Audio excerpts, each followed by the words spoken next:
Assalamualaikum warahmatullahi wabarakatuh. Alhamdulillah rabbil alamin, karena Allah Subhanahu wa taala. Nikmat kita salat berjamaah Jumat, begitu banyak rapat, itulah keindahan. Insyaallah kita selalu istiqomahkan salat berjamaah karena tidak ada kedahsyatan kebangkitan Islam itu tatkala umat Islam memakmurkan masjid, menjadikan keindahan karena sentral perjuangan apapun bentuk dakwah, dan juga tidak hanya dakwah, bicara sentra usaha bisnis pengembangan ke depan adalah dalam perjuangan, yaitu masjid rumah Allah Subhanahu wa taala. Salat serta salam kita limpahkan kepada baginda Nabiullah Muhammad SAW beserta keluarganya, para sahabatnya, para pengikutnya sampai akhir zaman. Saudara keramat Allah Subhanahu wa taala, ada beberapa hal yang saya sampaikan berkaitan dengan sebuah hati.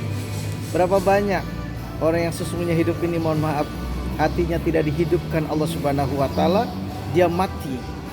Kenapa? Karena hatinya dikunci sama Allah, karena kesombongannya, keangkuhannya, kecongkakannya, ketakaburannya, merasa dirinya hebat. Padahal yang hebat hanya Allah Subhanahu wa taala.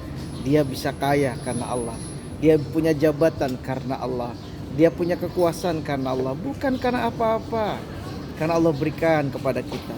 Berapa banyak teman-teman saya hanya guru SD, dia biasa-biasa karena memang hoki, sudah rezekinya dia menjadi seorang wali kota. Dari keilmuan, dari kecukupan harta, dia biasa-biasa saja. Tetapi berapa banyak orang tidak pandai bersyukur atas nikmat-nikmat yang Allah berikan, sehingga hatinya mati, dikunci sama Allah. A'udzubillahi minasyaitonirrajim.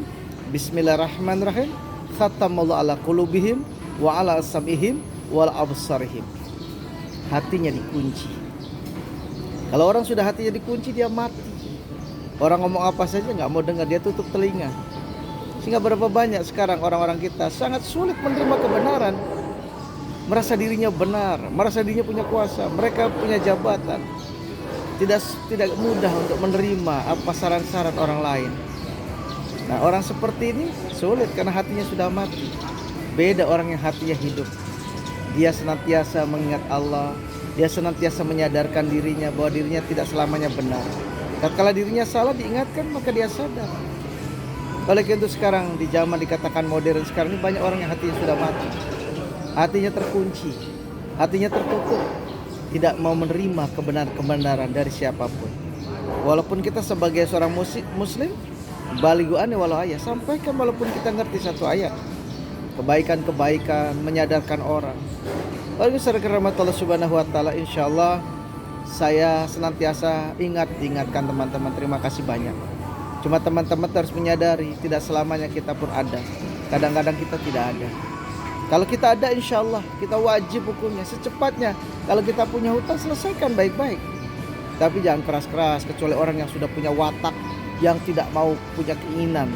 Ya, ada manusia memang punya begitu, niat jahat. Dia tidak mau bayar hutang, dia tidak sadar bahwa hutang itu akan dibawa mati. Ini yang paling bahaya.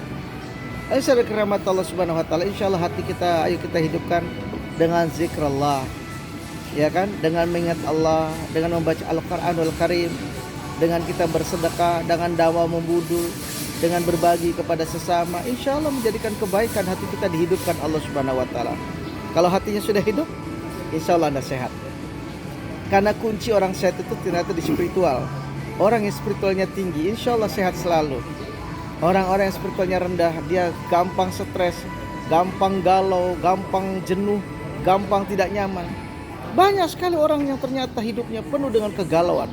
Hartanya banyak, rumahnya mewah, mobilnya banyak, tapi mandi teriak-teriak, rasa ketakutan, rasa tidak nyaman, rasa tidak tenang. Tapi berapa banyak orang hidup sederhana. Saya pernah punya berguru seorang tukang beca, hidupnya penuh dengan tenang, walaupun dia ngotel beca, tapi azan berkumandang, dia berhenti mencari masjid. Saya berguru dengan tukang jualan es, tatkala azan berkumandang, dia berhenti dongdangannya, dia mencari masjid.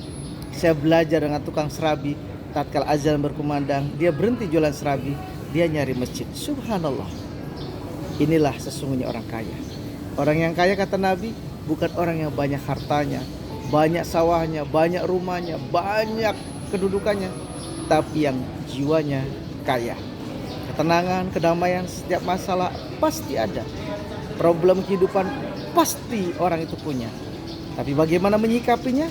orang-orang yang punya spiritual tinggi, dia kembalikan kepada Allah Subhanahu wa taala dan Allah akan berikan solusi kepadanya.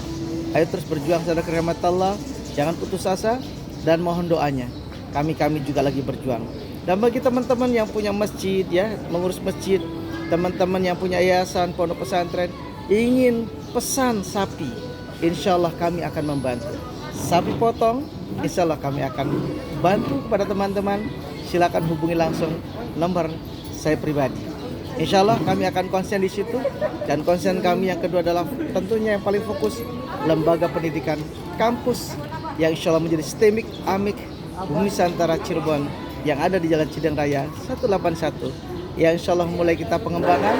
Mudah-mudahan komitmen kita, MOU kita akan terjadi, yaitu di setiap desa menjadi desa informasi, desa unggulan yang memiliki IT yang sangat canggih, yang bisa memberikan kontribusi yang baik, pelayanan yang baik buat masyarakat sekitarnya. Terima kasih.